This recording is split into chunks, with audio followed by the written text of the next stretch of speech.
Welcome everyone to another lecture in the Global South Network's Judges Guest Lecture Series. I am Dr. Tuan Mat, the founder and the chief convener of the Global South Network, and I lecture in law at the Leicester Law School, University of Leicester. Today's world is deeply divided across religious, political, economic, social, and ideological lines. These divisions are evident in recent national and international developments and often manifest in various forms of conflict. Whether in technologically advanced countries like the United Kingdom or in fragile states as Ukraine or Afghanistan, such conflicts frequently find their way to supreme or constitutional courts. In this context, the role of these courts becomes critical. They are entrusted with addressing the complex legal and constitutional issues underlying these conflicts and with contributing to stability by upholding both written and unwritten constitutions. However, the global understanding and evaluation of constitutional courts' roles are often shaped by the jurisprudence of courts in technologically advanced countries, primarily the United States and the United Kingdom. The jurisprudence of courts in less technologically advanced countries is often overlooked and excluded from mainstream academic discourse. And when it is discussed, it is typically framed within the Global North traditions.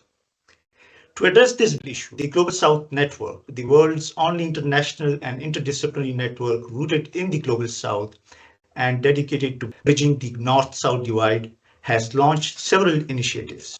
One of its most significant is this Judges Guest Lecture Series, which brings judicial perspectives from the Global South into global discussions and fosters dialogue between academics and practitioners from both the Global North, often referred to as established democracies, and the Global South, commonly known as developing democracies.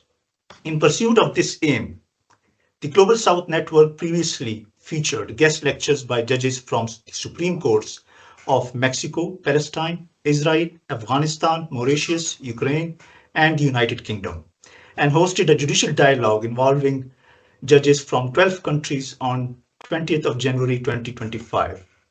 Today, I'm deeply honored and privileged to welcome the Right Honourable Tengku Maimun binti Tuan Mat, Chief Justice of Malaysia, as our guest speaker for the Global South Network Judges Guest Lecture Series.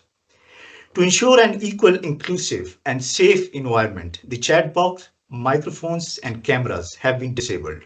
If you have any concerns or would like to share feedback, please feel free to email me. For more information about the Global South Network's initiatives, aims, and activities, please visit our website, globalsouthnetwork.com. Our esteemed guest speaker today needs no introduction. However, for those who are new to this forum, please allow me to share a brief overview highlighting her distinguished service in Malaysia's higher judiciary.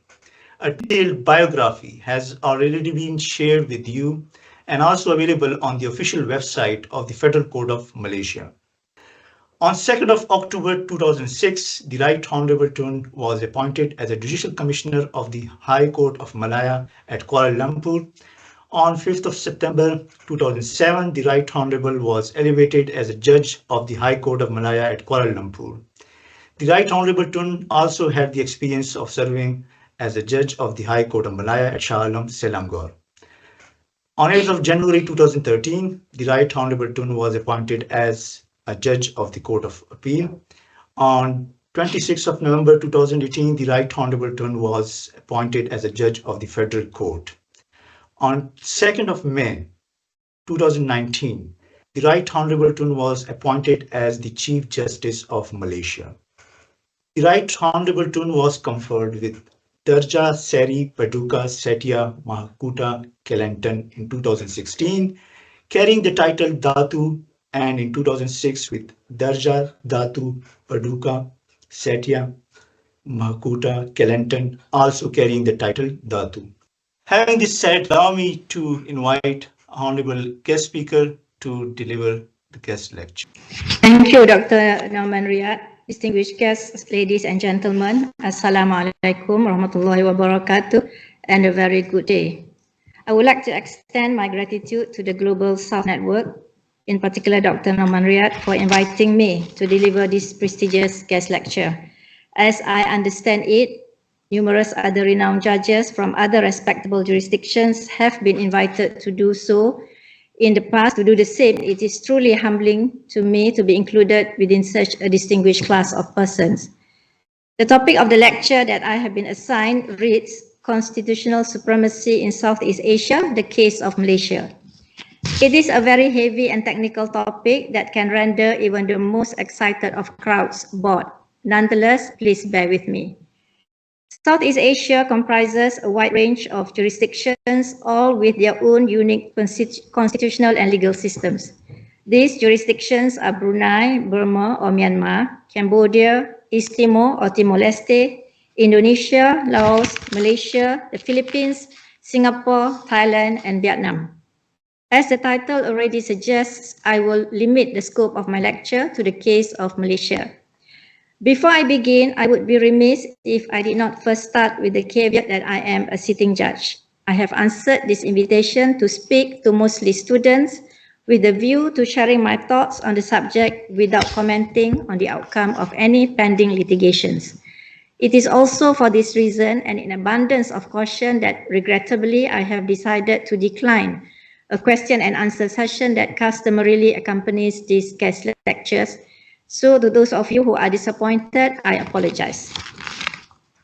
In order to appreciate the context of our federal constitution and considering that a majority of the audience is not Malaysian, it is imperative that I start with a brief history on the federal constitution. Malaysia is a federation, and so we are more appropriately known as the Federation of Malaysia. The federation comprises primarily two territories known generally as West Malaysia or Peninsular Malaysia, and East Malaysia or two territories of Borneo that are respectively known as Sabah and Sarawak. West and East Malaysia are divided geographically by the South China Sea.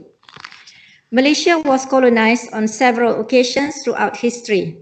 The last and longest of these was by the British. This colonization, however, was not uniform and trickled into Malaysia directly and indirectly through various means.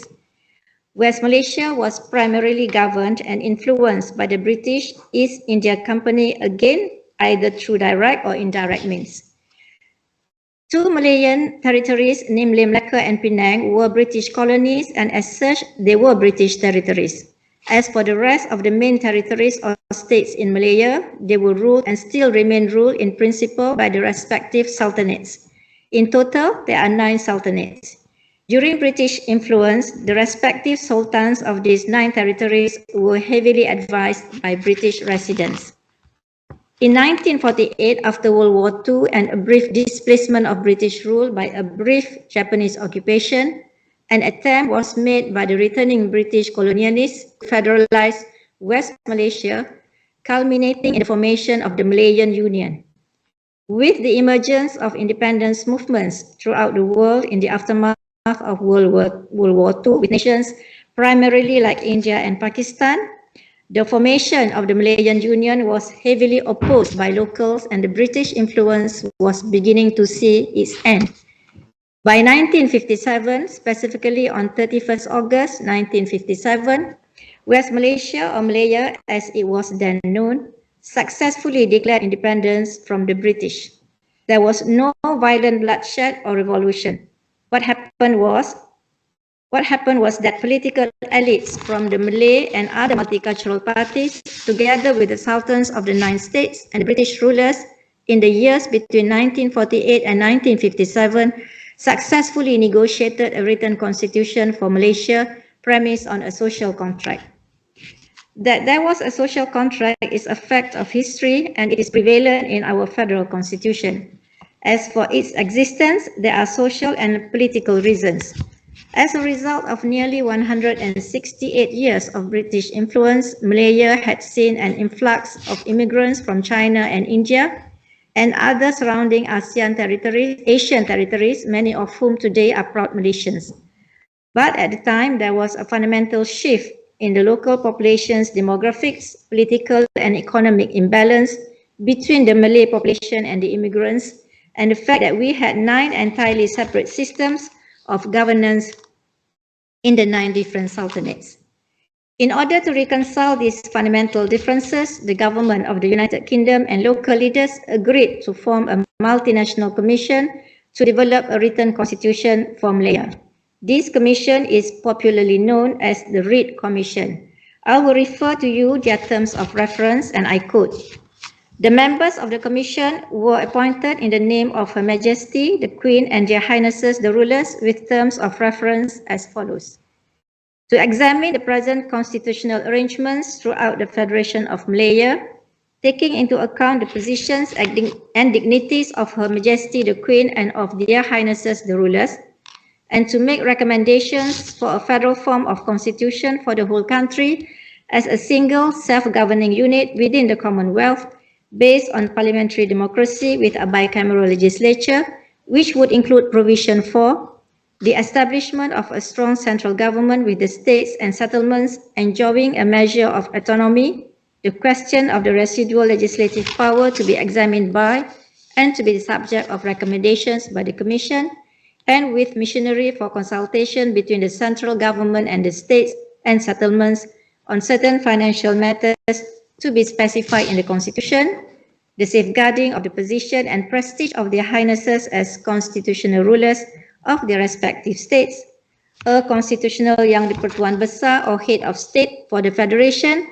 to be chosen from among their Highnesses the rulers, a common nationality for the whole of the Federation, the safeguarding of the special position of the Malays and the legitimate interests of other communities."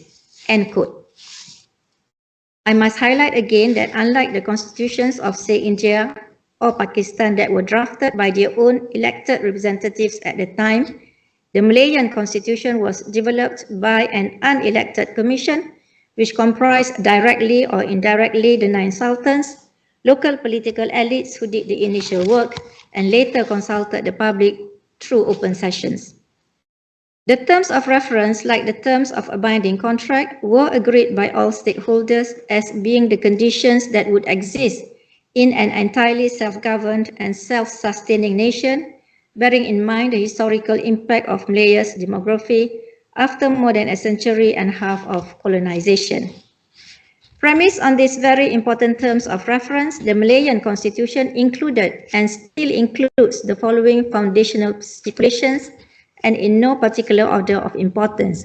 They are a declaration of Islam as the official religion of the Federation, but with a guarantee of freedom of religion for all other faiths, the demarcation of civil and Sharia courts and the continued application of Islamic law for Muslims only on certain matters limited to personal law and custom, a federal form of government, meaning governments at both federal and state governments with central bias of power in the Federation, the formation of a democratically elected bicameral legislature, the preservation of the 9 pre-existing sultanates who would continue to reign as heads of states in the respective states and reconciled at the federal level by the establishment of the position of the Yang di-Pertuan Agong or King of Malaysia, elected rotationally among the 9 sultans for a period of 5 years per term as the head of state at the federal level, the language of Bahasa Melayu as the national language, a constitutional guarantee of fundamental liberties or own Bill of Rights, provisions on citizenship premised on a fusion of jus soli and jus sanguinis, and the creation of the 3 arms of government, namely the executive, the legislature, and the judiciary.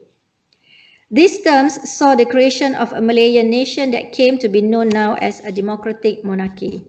Most notably, the Federal Constitution contains the 9th schedule that in turn houses 3 lists. The first list enumerates expressly but broadly the exclusive powers of legislation of Federal Parliament. The second list does the same in respect of the exclusive powers of legislation of the state legislatures, while the third list details in the same way mutual powers of legislation. Another thing that was established by the Federal Constitution was the formation of an entirely and completely independent and centralized judicial arm of government. I use the phrase completely and entirely and completely independent because Malaysia adopted the Westminster form of government. What this means is that members of the executive branch of government are not directly elected. They consist of members of the parliament that are mostly elected to its lower house, Dewan Rakyat, and some members who are appointed from the upper house, the Dewan Negara.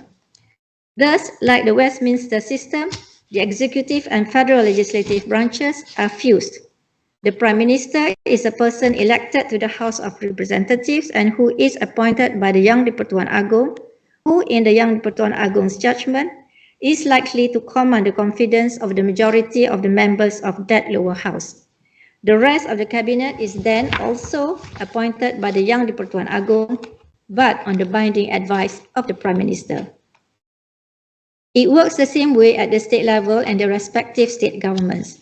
They have their own respective state legislatures whose members are elected. One member is then appointed by the Sultan or Governor of a state without a Sultan to be the Chief Minister or Menteri Besar or Premier. The title is the same in principle but changes only in name depending on the state. The Chief Minister or the Menteri Besar or the Premier then appoints his own state cabinet known as the Exco.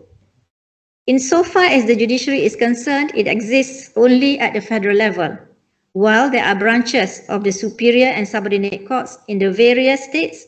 They are all coordinated, operated and funded federally. Their powers extend to interpreting, applying and enforcing all federal and state laws, and for the superior courts, this includes the federal constitution. And because we adopted the British system in large part, our courts follow the common law system, wherein judicial precedents carry the force of law as opposed to just binding the parties in that case. Further, we apply stare decisis in that precedents from higher courts bind the lower courts.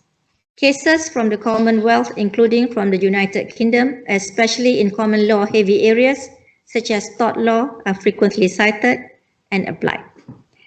In any case, all the fundamental features that I cited to you just now, I deliberately left out one because it forms the basis of the lecture. And it is that under the terms of our federal constitution, which was negotiated politically to condition the formation of Malaya, it was agreed that the federal constitution would reign supreme. The most foundational clause of the federal constitution from which all other clauses flow is Article 4, Clause 1, which reads, "This Constitution is the supreme law of the Federation, and any law passed after Merdeka Day, which is inconsistent with this Constitution, shall, to the extent of the inconsistency, be void."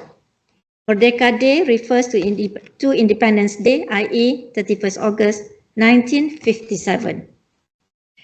It is to be noted that in 1963, the Federation of Malaya was renamed to the Federation of Malaysia upon the admission of 3 territories, 2 of them now comprising East Malaysia, that is to say, the 2 Bornean territories of Sabah and Sarawak.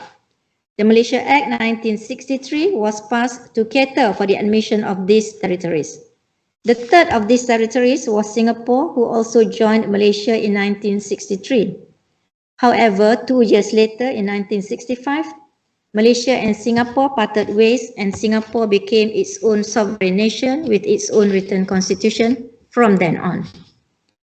In the formation of Malaysia, there was no fundamental change to the basic features of the federal constitution, especially to Article 4, Clause 1, but just that additional clauses were inserted to cater for additional legislative powers for the Bornean states and institutional protections of their sovereignty. And thus, the main discussion of this topic, Article 4, Clause 1, that enshrines constitutional supremacy, remains existent and alive right from 1957 until this very day. Before I delve deeper into the notion of constitutional supremacy, I must first say a few words on its counterpart, that is parliamentary supremacy. This is because in almost every constitutional adjudication in Malaysia, the courts are often reminded and do often themselves reiterate the words of our former erudite and revered Lord President Tun Sufyan, who in the case of Ahtian said in no uncertain terms, and I quote, "The doctrine of the supremacy of parliament does not apply in Malaysia. Here we have a written constitution. The power of parliament and of state legislatures in Malaysia is limited by the constitution and they cannot make any law they please." End quote. It is important to understand, as I stated earlier, that Malaysia does not just apply the common law form of judicial administration, but we have also throughout history applied common law decisions, including English decisions. This is to no one's fault, considering that before and for many years after independence, almost all our judges at all levels were English trained and were steeped in English tradition, thinking, and ideologies. This, as will be shown later, poses a significant challenge insofar as constitutional and administrative law is concerned, because in my view, it allowed English law and ideology to creep into our legal system beyond the written words of our own federal constitution, specifically notions of parliamentary supremacy. As such, in appreciating constitutional supremacy here in Malaysia, we must first understand its diametrically opposed concept of parliamentary supremacy. In my own words, parliamentary supremacy simply means that Parliament is the ultimate constitutional authority in that nation. The most obvious and applicable example in this is the United Kingdom. The reason why I gave that brief history lesson earlier is to demonstrate that history plays a monumental role in the development of a constitution and constitutional theory. So it is important to understand how parliamentary supremacy came about in the British context, albeit in a very simplified manner. Britain was once a heavily monarchic nation where the king was considered sovereign and supreme and the source of all law and order. The king's words and edicts were law and even formed the basis of religious beliefs and customs. British kings were often influenced by aristocrats and aristocratic families. Early on, the lay folk or commoners had little influence in governance.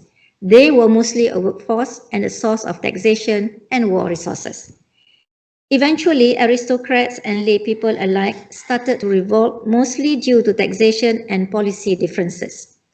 Over the course of centuries, the sovereign kings and even queens started to lose power to the people they governed in the formal body that became Parliament. Such an institution was a major organ to check and balance, and even in some cases regulate the acts and proclamations of the sovereign.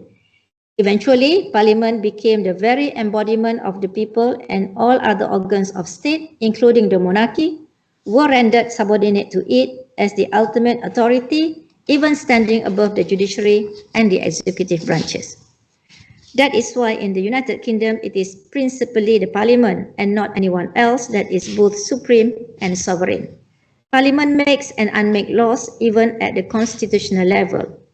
An example to illustrate how Parliament stands even above the judiciary is by reference to the old practice of its passing of Acts of Attainder. An Act of Attainder is essentially a law that Parliament can pass to legislatively convict a person for any offence without a trial.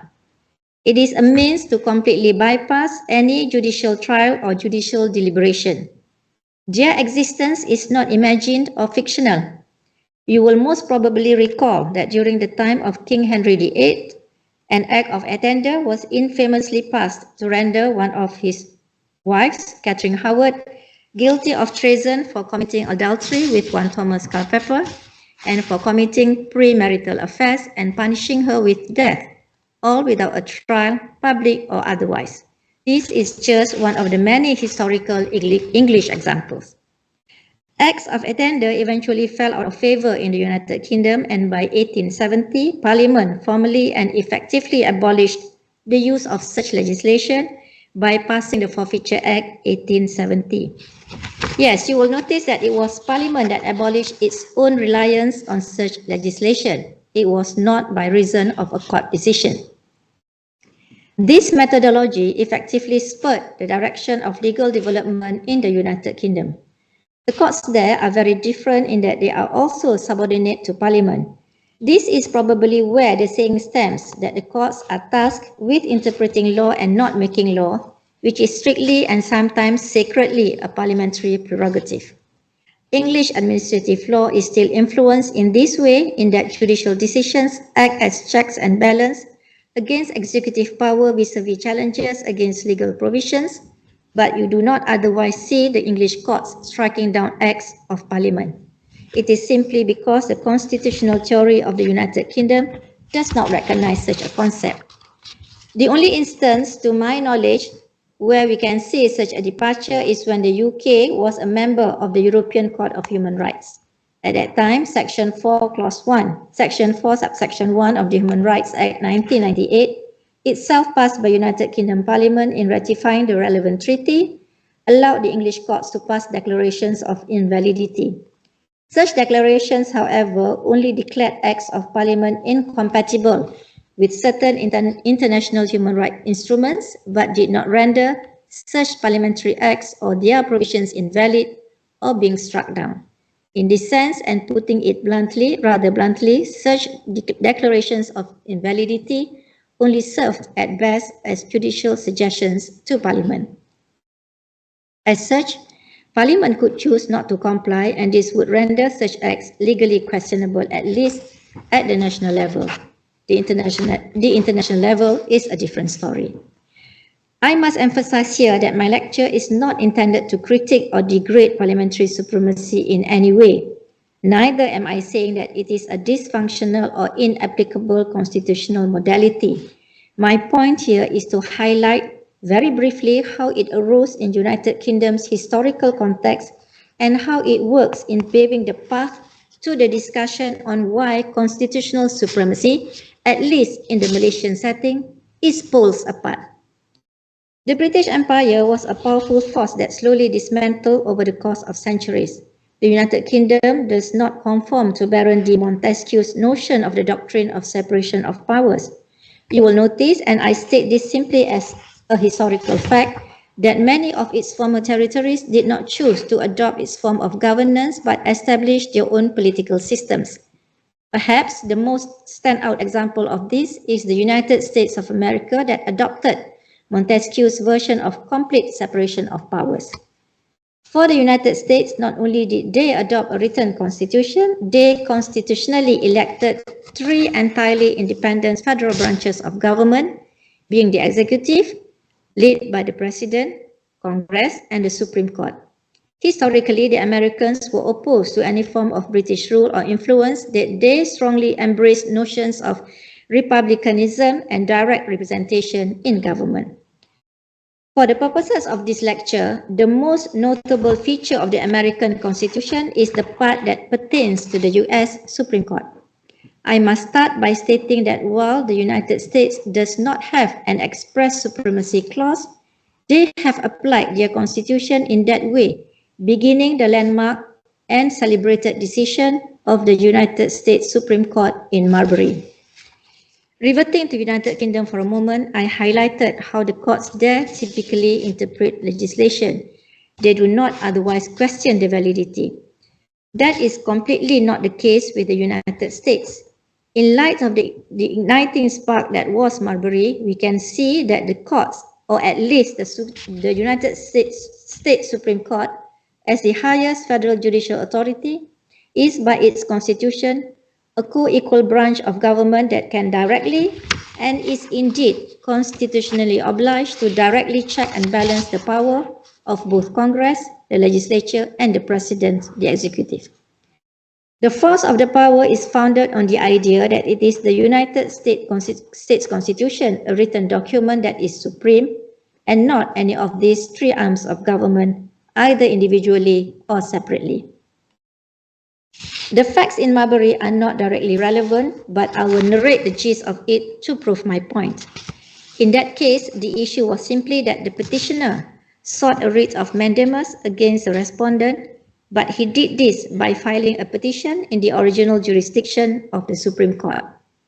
Under the United States Constitution, such a feat was not constitutionally possible, but this was made possible by an act of Congress, the Judiciary Act of 1789, that sought to enlarge the jurisdiction of the Supreme Court to grant mandamus in its original jurisdiction.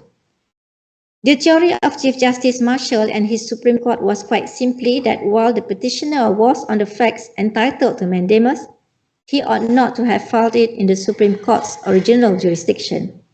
The Judiciary Act of 1789, which purported to enact legislation to enlarge the Supreme Court's legislation against the United States Constitution, was declared void and invalid. And thus, while Marbury was entitled to the mandamus on the facts, it was effectively deemed illegal to have granted it to him by virtue of the fact that the United States Supreme Court did not have jurisdiction to grant it. By such a ruling, the Supreme Court directly and effectively declared that the US Constitution is supreme, and any law that is passed by Congress in violation of it is liable to be struck down. I can do no better than quote Chief Justice Marshall as follows. So, if a law be in opposition to the Constitution, if both the law and the Constitution apply to a particular case, so that the court must either decide that case conformably to the law, disregarding the Constitution, or conformably to the Constitution, disregarding the law, the court must determine which of these conflicting rules governs the case. This is of the very essence of judicial duty. If then the courts are to regard the Constitution, and the Constitution is superior to any ordinary act of the legislature, the Constitution and not such ordinary act must govern the case to which they both apply. Those then who controvert the principle that the Constitution is to be considered in court as a paramount law are reduced to the necessity of maintaining that courts must close their eyes on the Constitution and see only the law. This doctrine would subvert the very foundation of all written constitutions. It would declare that an act which, according to the principles and theory of our government, is entirely void, is yet in practice completely obligatory. It would declare that if the legislature shall do what is expressly forbidden, such act, notwithstanding the express prohibition, is in reality effectual. It would be giving to the legislature a practical and real omnipotence with the same breath which professes to restrict their powers within narrow limits. It is prescribing limits and declaring that those limits may be passed at pleasure." End quote. The Marbury decision, a powerful one, particularly because it was unanimous, is widely regarded throughout history as establishing judicial review. I cannot emphasize enough that Marbury was decided within the context of the US Constitution absent an express supremacy clause. Marbury is the first rational step in my constitutional analysis because it is the first emphatic judicial decision that established a precedent for when an independent judicial arm of government may effectively annul and defy a statute passed by a democratically elected body. The second step in my analysis, and I think which presents as a more interesting scenario beyond the annulment of ordinary laws, is the question whether the judiciary can, in a constitutional supremacy, also annul, invalidate, or strike down laws that seek to amend the written constitution. The argument in the context of a legal ecosystem within which the Constitution is supreme is that the Constitution is always subject to amendment as authorized by its own provisions, and as such, anything it dictates can be undictated by valid constitutional amendments. This scenario is not imagined or theoretical, as it actually occurred in another notable and comparable jurisdiction, India, in its landmark decision of Case of Malaysia. Like Malaysia and the United States, who were once British colonies or territories, so too was India as its crown jewel. As such, a large bulk of the Indian legal system is heavily derived from English law, in particular English common law. The Indian people, however, drafted their own written constitution in their struggle to gain independence from their colonial masters, from their former colonial masters. Like the United States, India's constitution is written, but does not espouse an express clause on constitutional supremacy. India was directly confronted with the situation that I presented earlier, whereby the Supreme Court was called upon to decide whether constitutional amendments may be struck down. In a majority decision of 7-6, the Supreme Court created the basic structure doctrine that boldly declared that not only must the Indian court strike down legislation that is inconsistent with the Indian Constitution, but that it must also strike down any constitutional amendment passed by them if such amendment destroys the basic structure of the Indian Constitution. So here we not only have a scenario wherein ordinary laws are struck down, but a constitutional amendment no less. Detractors of the Marbury decry the decision for effectively establishing judicial supremacy. You can then only imagine how intense the degree of criticism was when it was suggested that even laws that seek to amend the very document said to give the judiciary those powers may be struck down. Consistent with historical defenses against the concept, I too take the firm and unyielding position that any suggestion that constitutional supremacy is the same as judicial supremacy is either paranoia, a failure to understand constitutional supremacy, and a defense of constitutionalism by a constitutionally anointed body cannot be imagined as judicial supremacy. If the notion of constitutional supremacy and its implications remains a subject of debate in jurisdiction where there is not even an express supremacy clause, how bad then can it be in Malaysia, where there is such an express declaration of supremacy? In developing the context for the Malaysian scene, I must first state my observation on the wholly imagined demon that is judicial supremacy. Critics of Marbury and the principles it espouses, as well as the basic structure doctrine established in Case of Malaysia, argue that establishing judicial review in that way effectively paves the way for judicial supremacy. Especially in relation to the basic structure doctrine, the argument appears to be centered on how unelected judges are given a blanket and exclusive power to determine what constitutes a basic feature, and accordingly, judges can hold the elected legislature or even the nation ransom to it. Though there appears to be logical concern behind it, I would argue that such logic is itself principally misguided.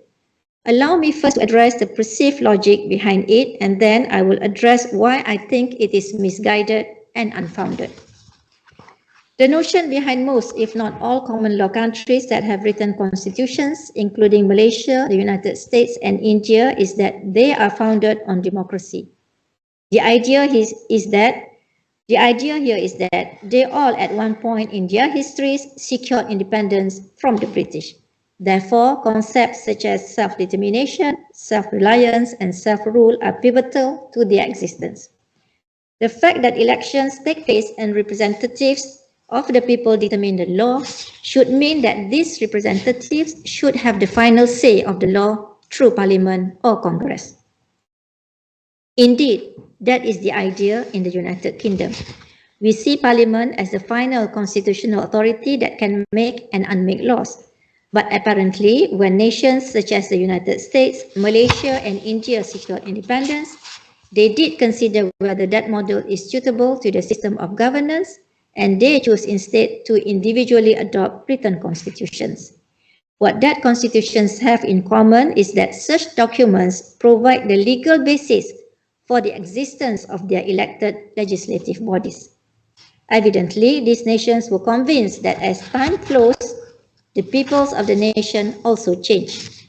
What should remain constant but organically evolving is their own constitution that formed the basis of their nations in the first place.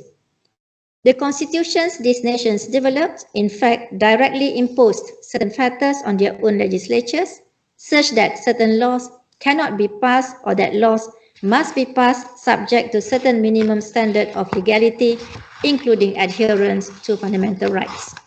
Take, for instance, Article 1, Section 9, Clause 3 of the United States Constitution, which expressly dictates that no bill of attainder or ex post facto law shall be passed. A direct inclusion of such a clause in the United States Constitution clearly showed their disdain for such legislation. On a wider level, it displays an institutional distrust against even an elected Congress by placing a higher limit against them from ever passing such legislation by which elected representatives can take the role of an independent adjudicatory body to convict and punish individual crimes through legislation. The fact that there is such a factor against Congress clearly epitomizes the fact that Marbury was correct to find that United States Constitution is supreme. The United Kingdom Constitution is not necessarily flawed. Minimally, both the US and the UK constitutional systems exhort democracy. The issue with declaring Parliament supreme is that it also adds to the fold politics and political whims. Thus, the change of constitutional norms and conventions is governed solely by political process with no independent institutional judicial oversight or redress. The reliance on a constitutional method that prioritizes constitutional supremacy in effect renders the Constitution free of political interference, and that even the elected legislature is confined in its powers to legislate. Add to this equation is that the courts and its individual judges are also public entities who answer to the public. Essentially and theoretically, you have removed politics from the equation in favor of an independent body that can interpret and enforce the terms of the written constitution unimpeded by the political process. This was exactly the notion advocated by a strong proponent of constitutional supremacy in the US. Alexander Hamilton, who used the pseudonym Publius and who authored the Federalist Papers, said as follows in one of those papers, Federalist Paper number 78, as regards judicial supremacy in a system of constitutional supremacy, and I quote, "If it be said that the legislative body are themselves the constitutional judges of their own powers, and that the construction they put upon them is conclusive upon other departments, it may be answered that this cannot be the natural presumption where it is not to be collected from any particular provisions in the Constitution. It is not otherwise to be supposed that the Constitution could intend to enable the representatives of the people to substitute their will to that of their constituents. It is far more rational to suppose that the courts were designed to be an intermediate body between the people and the legislature in order, among other things, to keep the latter within the limits assigned to their authority. The interpretation of the laws is the proper and peculiar province of the courts. A constitution is, in fact, and must be regarded by judges as a fundamental law. It therefore belongs to them to ascertain its meaning, as well as the meaning of any particular act proceeding from the legislative body. If there should happen to be an irreconcilable variance between the two, that which has the superior obligation and validity ought, of course, to be preferred, or in other words, the Constitution ought to be preferred to the statute, the intention of the people to the intention of their agents. Nor does this conclusion by any means suppose a superiority of the judicial to the legislative power. It only supposes that the power of the people is superior to both, and that where the will of the legislature declared in its statutes stands in opposition to that of the people declared in the Constitution, the judges ought to be governed by the latter rather than the former. They ought to regulate their decisions by the fundamental laws rather than by those which are not fundamental." End quote. It is a long quote indeed, but it is a necessary one because its contents are profound and relevant. Even after 237 years, his observations were made. I postulate that Hamilton's ideals and notions behind Federalist Papers number 78 are thus. The legislature is an elected body and hence carries the will of the people. That said, the people do not directly control the laws that the legislature may make. In the event that the legislature makes laws it is not otherwise entitled to make, the people have no way of ensuring constitutional compliance apart from exercising their political rights. Even then, there is no guarantee of compliance due to various factors such as political will and the fear of missing re-election. It is in that sense that the Constitution recognizes only one body, the judiciary, as the ultimate bulwark that insulates the Constitution and by extension the people from legislative tyranny. Courts are therefore not undemocratic when they simply undertake to perform and do perform their constitutionally assigned duty. Naturally, in a system where the constitution is supreme and it is only the courts that have the final say over the interpretation of its provisions, the judiciary will be perceived as a more powerful and influential institution as opposed to, say, a system like the United Kingdom, where such powers are never really displayed and where, in fact, the existence of such powers are even doubted. Brutus was one person who heavily criticized Hamilton to the extent that the latter's comments appeared to align with what eventually became law later in Marbury. In igniting fears against judicial supremacy in a system where courts could strike down laws passed by Congress that violated the US Constitution, Brutus said this, and I quote, "The judges in England are under the control of the legislature, for they are bound to determine according to the laws passed by them. But the judges under this constitution will control the legislature, for the Supreme Court are authorized in the last resort to determine what is the extent of power of the Congress. They are to give the constitution an explanation, and there is no power above them to set aside their judgment." End quote. Brutus's comments did not escape Hamilton unanswered, as he had the following to say. First, Hamilton acknowledged the argument that conferring judicial power on the courts in the way the drafters proposed does create the impression of judicial supremacy. Hamilton categorized Brutus's fears as made up altogether of false reasoning upon misconceived fact, because in Hamilton's view, if it was Congress and not the courts that had the power, then Congress would in effect be making itself supreme over the Constitution. In my view, Hamilton took the strong view that the power to interpret the written Constitution must reside with the courts in line with separation of powers and concomitant with the powers of the courts to mold relief. Hamilton went on to write in his defense of a federal judiciary with the exclusive power to interpret the written Constitution. In summary, he argued that a completely independent judiciary's power to interpret laws based on the Constitution's spirit is not unique to the federal plan, but a general feature of any limited government. He then strongly refuted the idea of the judiciary being part of the legislature, contending that the legislators would lack the necessary impartiality, having made the laws, lack appropriate judicial tenure and specialized legal expertise. Furthermore, their inherent susceptibility to political factionalism would corrupt the administration of justice.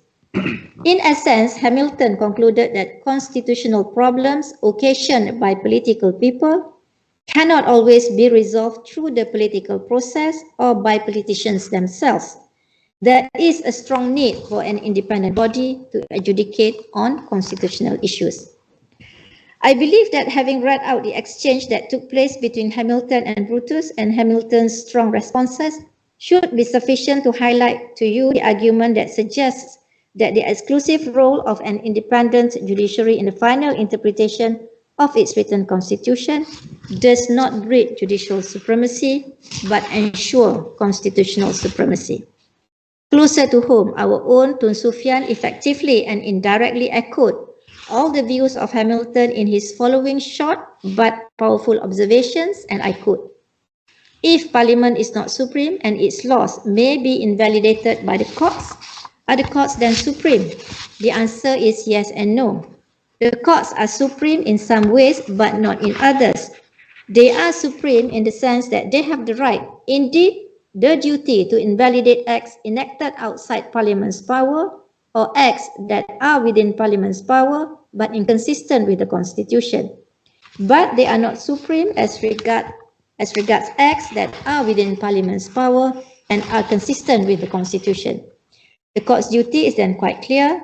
They must apply the law in those acts without question, irrespective of their private view and prejudice." End quote. What is clear, therefore, is that the written constitution, having established prior to Parliament and actually being the basis of Parliament's existence, stands above it. However, the federal constitution is not self-executing, and in cases where the validity of laws or their legal provisions are called into question, there is no other institution apart from the entirely independent judiciary that can resolve their validity.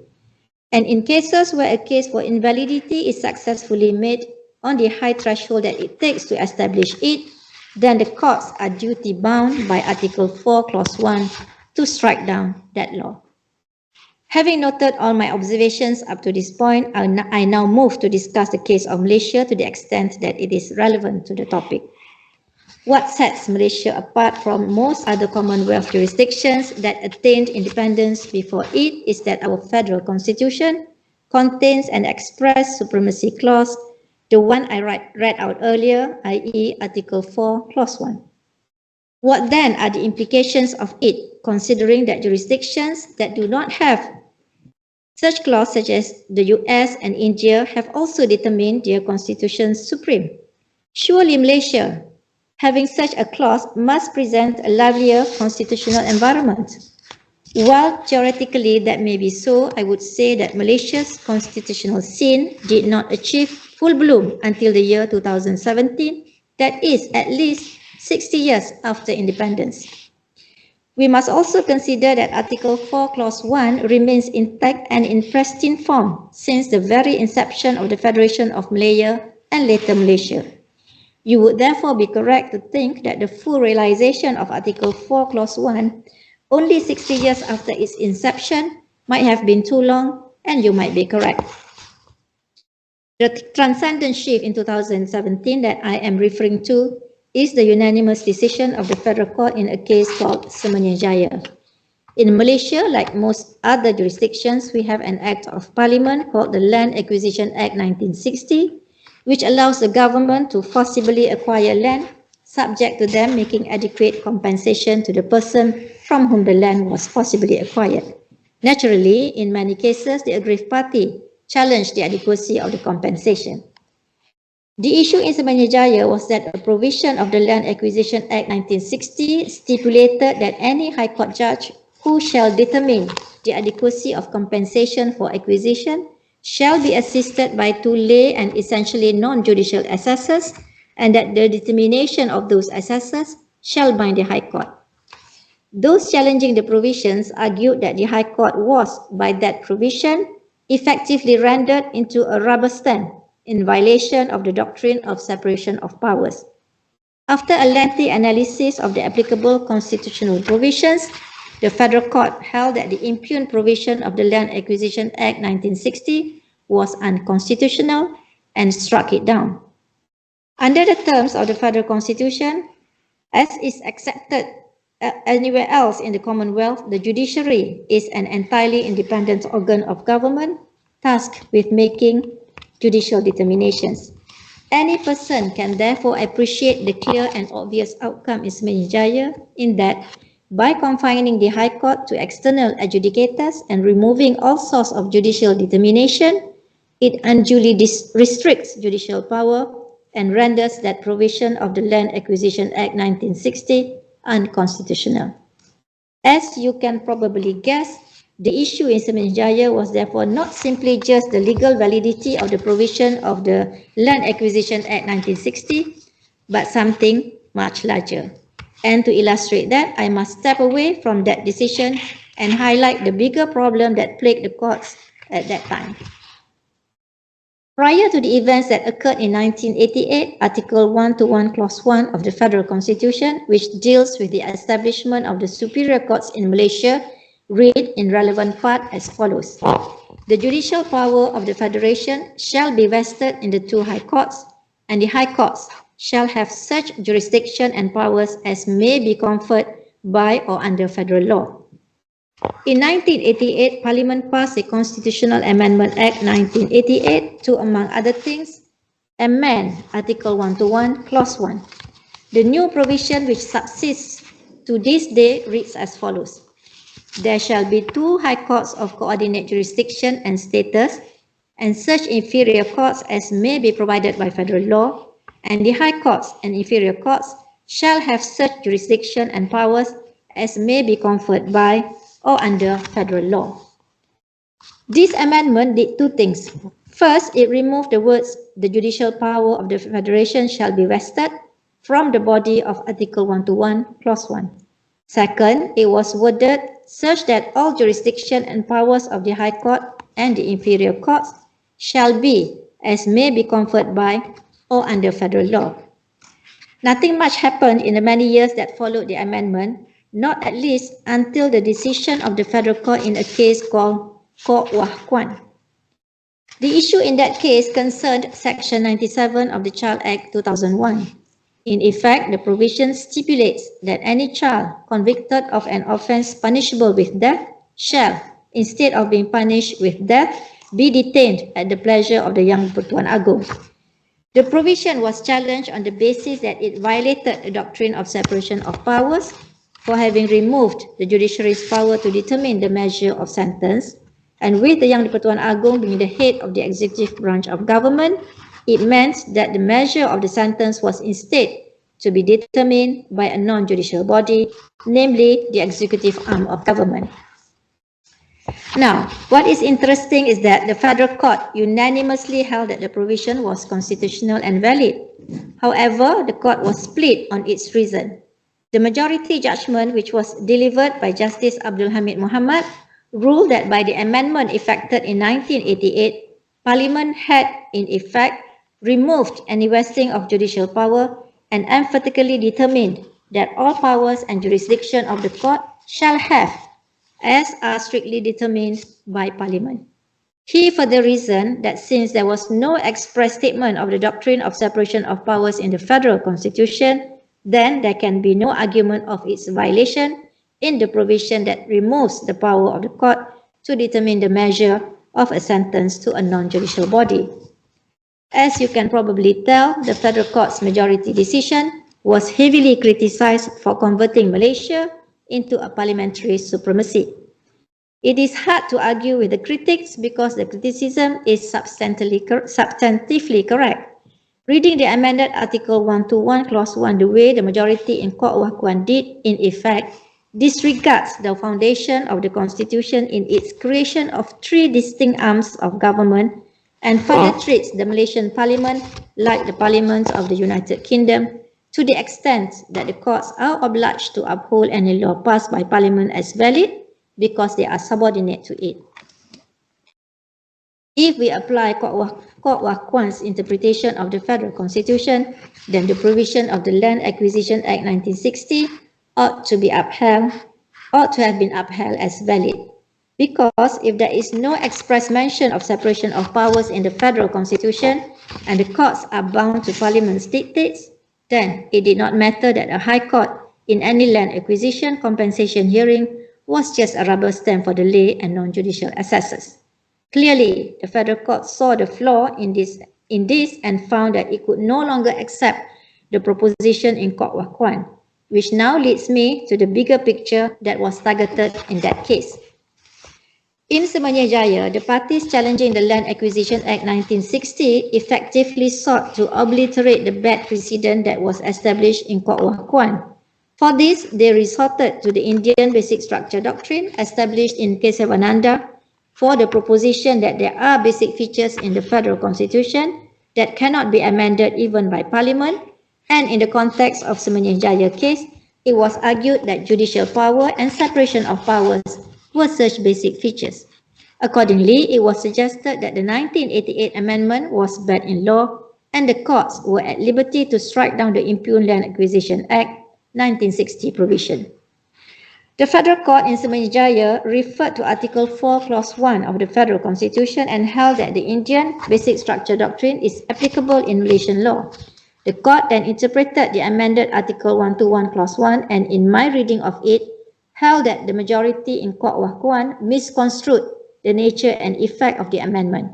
The Federal Court held that while the Basic Structure Doctrine was effectively applicable in Malaysia, there was no need to apply it because, construing Article 121, Clause 1 on a whole, the judicial power of the Federation remains vested in the judiciary, and the judiciary is not subordinate to Parliament in light of Article 4, Clause 1.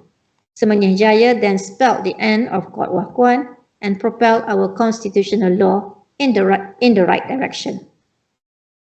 Semenyo Jaya was followed by two other important constitutional decisions that upheld constitutional supremacy and continued to reinforce the existence of the basic structure doctrine in Malaysia. These were the decisions in Indira Gandhi and Al-Manudu. Together, Semuanya Jaya, Indira Gandhi and Al-Manudu are known as the trilogy of cases. However, as is the case with most things that develop, they develop slowly and not without bumps along the way. And up to the point that the trilogy of cases were decided, there was still much lingering doubts regarding the applicability of the basic structure doctrine in Malaysia. In particular, in many other constitutional challenges that surfaced after Al-Manudu, the government, in defending itself against constitutional challenges, continued to make attempts to revive Kuat Wah Kuan. In all challenges, arguments were repeatedly made to the extent that the basic structure doctrine is inapplicable in Malaysia and that we are wrong to import a foreign doctrine into Malaysia from a completely different jurisdictional context. Let me be clear in that I think there is slight merit to that argument. For one, the primary basis upon which the Indian basic structure doctrine was formulated is that the Indian constitution has a preamble. That preamble highlights, among other things, India's status as a republic and a secular state. The federal constitution in Malaysia, on the other hand, does not have a preamble from which we can derive basic features. But as you can guess, that is not the end of the argument or the case for a similar doctrine in Malaysia. In later cases, the federal court was divided on the application of basic structure doctrine in Malaysia. One such example was the case in Malaysian. Later, the federal court was again divided in cases such as Rovin Jyoti and Zaidi Kanapia. In both cases, the majorities rejected in one way or another the application of the basic structure doctrine in Malaysia and seemed to have departed from clear and irrefutable precedents in the trilogy of cases. That was short-lived, as later, in the landmark decisions of Dinesh and Nevish, the federal court held that while the basic structure doctrine is not applicable in Malaysia, a version of it called the doctrine of constitutional supremacy remains law in Malaysia. Nevish is particularly relevant as, like Rovin Jyoti and Zaidi Kanapia, it concerned the interpretation of Section 4 of the Prevention of Crime Act 1959. In essence, Section 4 provided that so long as a magistrate in a remand hearing was presented with certificates signed by certain parties from the executive arm of government, then the magistrate was bound to order the detention of the detainee. These cases, including Maria Chin, also concern in one way or another statutory provisions that restricted judicial review in the form of ouster clauses. Again, attempt was made by relying on Kuat Wah Kuan and related cases to contend that the judiciary was properly restricted by Parliament from reviewing the legality of the legislation and acts performed in accordance with the legislation. In both Dinesh and Nevish, the federal court unanimously upheld that the minority judgments in Maria Chin and Zaidi Kanapia are correct and that those provisions were null and void. By these latest decisions, the position in our constitutional law stands, that is, that Parliament cannot enact laws that violate the basic features of the federal constitution and that the courts cannot be restricted from their inherent judicial powers of review against acts of Parliament or any executive acts or omissions because of Article 4, Clause 1 of the Federal Constitution. In this assessment, the courts can even strike down constitutional amendments that violate the basic feature of the Federal Constitution. In arriving at this conclusion, the Federal Court re-emphasized the position established in the trilogy of cases that the 1988 constitutional amendment did not remove judicial power and that this only occurred because of the misinterpretation of the amended Article 121 Clause 1 in Kuat Wah Kuan. While the doctrine of constitutional supremacy, which was held to be applicable in place of the Indian basic structure doctrine, was affirmatively recognized, the Federal Court did not have to resort to the basic structure doctrine of India to strike down the constitutional amendment to Article 121, Clause 1, having corrected the misinterpretation that arose in Kuat Wah Kuan. In relation to constitutional supremacy, these cases rule that we need not resort to a foreign concept because the essence of the basic structure doctrine, unlike the Indian constitution, which had to imply it into the written constitution, In Malaysia, it is inbuilt. The problem, as I see it, was that all this while, the case was made both for and against the importation and adoption of the basic structure doctrine into our law. In fact, the struggle to have Kesavananda imported into Malaysia long predates Semenyih Jaya to cases that were decided in the late 1970s, such as in Loh Kui Chun and Fang Ching Hock. I need not delve into those cases as Semenyih Jaya and later Zaidi Kanapiah dealt with them. Suffice to state that the current cases now hold that the essence of the basic structure doctrine is applicable in Malaysia without having to rely on Indian authorities such as Kesavananda. Since India and Malaysia have similar written constitutions and legal histories, it is not surprising then that we should have a constitutional concept that is similar to theirs, though more properly grounded in our case on solid constitutional text and theory. Our methodology is simply this. Article 4, Clause 1 starts with the phrase, "This Constitution is the supreme law of the Federation."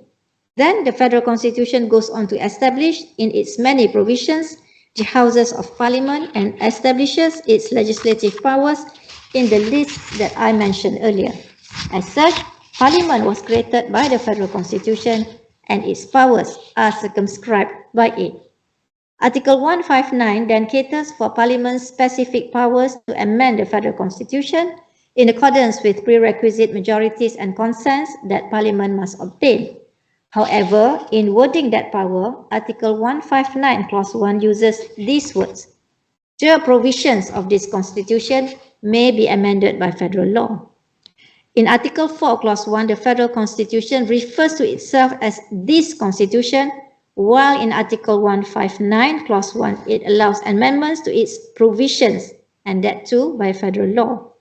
Article 4 Clause 1 then goes on to say that any law passed after Merdeka Day that is inconsistent with the Federal Constitution is to the extent of the inconsistency void. This means that when Parliament passes a federal law to amend the provisions of the Constitution, which is narrower in meaning to this Constitution, then such a law is also capable of scrutiny and capable of being struck down by the courts. This is just a plain reading of these provisions for what they say. And when you read them in this way, they collectively mean that the Constitution is larger than the sum of its parts. And if we consider that it was a social contract that was concluded with the conditions to form Malaya and later Malaysia, there are parts of it that cannot be destroyed even by constitutional amendment if that amendment defaced the basic tenets of what Malaysia is today. You can then appreciate that this is not the Indian basic structure doctrine. It is our own doctrine of constitutional supremacy ingrained in Article 4 Clause 1. We have this express supremacy provision that should give us everything in line with the powers of judicial review established in Marbury and the essence of the basic structure doctrine which India had to read into its constitution. We are debating its existence when it is included into the very words of our federal constitution. This is therefore a measured balance. It does not mean that the Parliament cannot ever amend the federal constitution, for they have done so in many stellar cases, such as the recent constitutional amendment that equalized citizenship rights by allowing mothers of children born overseas with foreigner fathers to pass down their Malaysian citizenship to their children. Previously, the right to pass down citizenship to children born overseas was only conferred to Malaysian fathers who married non-Malaysian mothers. The existence of the doctrine of constitutional supremacy enshrined in Article 4 Clause 1 simply means that Parliament cannot unmake the Malaysian state by, for example, removing the judicial arm of government, removing Islam as the religion of the Federation, abolishing the monarchies, or other amendments that transform Malaysia to something other than what was intended by the social contract. To conclude, the purpose of this lecture up to now, while in some part it was to share with you my knowledge on the subject, it was more intended to provoke thought and intrigue. In the time that I had today, I shared with you severely truncated narratives on the various moving parts that make up Malaysian constitutional law, with the hopes that you will continue to make your own inquiries into this pivotal subject. You might wonder why there has been much resistance to the reliance on the doctrine of constitutional supremacy in Malaysia. The answer is because people fear what they do not understand. Some say that courts have too much power in that they should not be deciding what does and does not constitute the Federal Constitution's basic features. Yet, it is the same courts that settle all manner of disputes, including whether ordinary legislation is valid. Why then should the courts not be tasked, in light of the doctrine of separation of powers, to determine matters of the highest constitutional importance in the manner they were constitutionally entrusted to do? In the earlier days, I would postulate that this is because most, if not all, of our judges were English trained and returned here to practice as lawyers and later serve as judges. Once on the bench, they then developed our constitutional and administrative laws in the way and manner English judges would. One example of this is the way ouster clauses are interpreted. In England, the courts followed initially antisemitic against Foreign Compensation Commission to determine whether an error was made within or beyond jurisdiction, to in turn determine whether a legislatively imposed ouster clause could be bypassed. This was developed further by the Supreme Court in Privacy International, and to illustrate how these decisions are premised on parliamentary supremacy, I quote to you the following words of Lord Kerr. Judicial review can only be excluded by the most clear and explicit words. If Parliament has failed to make its intention sufficiently clear, it is not for us to stretch the words used beyond their natural meaning. End quote. This again shows deference by the English courts to Parliament as the supreme authority. In Malaysia, beginning in Mariachin as affirmed in Dinesh and Nivesh, we need not take such a deferential approach because Parliament here, unlike in the United Kingdom, cannot exclude judicial power, including its primary device of judicial review. The judiciary here, like that of the US and India by design, cannot be subordinate to Parliament. Ouster clauses in this example, and to the extent that they seek to achieve subordination, are void under Article 4, Clause 1 of the Federal Constitution. As such, the stark difference between parliamentary versus constitutional supremacy should be obvious to any person, even with elementary understanding of constitutional law. Yet, some people, even those who are supposed to be of high learning and understanding, continue to accuse me and the current judiciary of inciting judicial supremacy and importing foreign and inapplicable case law, such as Case of Malaysia, for that purpose. We are being criticized for doing our job and for upholding the Federal Constitution. Like I have said in the past, I will not bend to such lame pressures and insinuations as I remain loyal to only one cause, and that is maintaining my oath of office as a judge to preserve, protect, and defend the Constitution to the best of my abilities. I can only hope that the current and younger generation that has taken the time to listen to this speech or lecture will continue to uphold our sacred constitutional law and the rule of law. Thank you. Thank you very much, the Right Honourable Tengku Maimun, binti Tuan Mat, Chief Justice of Malaysia, for delivering a very fascinating talk on constitutional supremacy in Southeast Asia. I really like the idea, the way you distinguish the Malaysian model of constitutional supremacy from other models, and the basic structure doctrine that developed in Malaysia from basic structure doctrine of other countries. It's with great appreciation that on behalf of the Global South Network, I thank the Right Honourable Tengku Maimun binti Tuan Mat, Chief Justice of Malaysia, for delivering such a thought-provoking lecture. Her reflections on constitutional supremacy in Southeast Asia have enriched our understanding of comparative constitutionalism and highlighted the vital role of courts in shaping democratic governance. We are honored to have hosted this session as part of the Judges Guest Lecture series and look forward to continued dialogue that bridges judicial perspectives across the Global South and beyond. If you have any concerns or would like to share feedback, please feel free to email me. I've already received a lot of questions, and most of the questions have been addressed by the Honourable guest speaker when she was discussing the basic structure doctrine, the model of constitutional supremacy, and the difference between the Malaysian model of constitutional supremacy and other models. Most of the questions were related to those points. You can also subscribe to our YouTube channel and follow us on X and Facebook. You can comment there. On this note, thank you all for attending and engaging with this important conversation. I wish you all the best. Look after yourself. Have a great day. Bye-bye.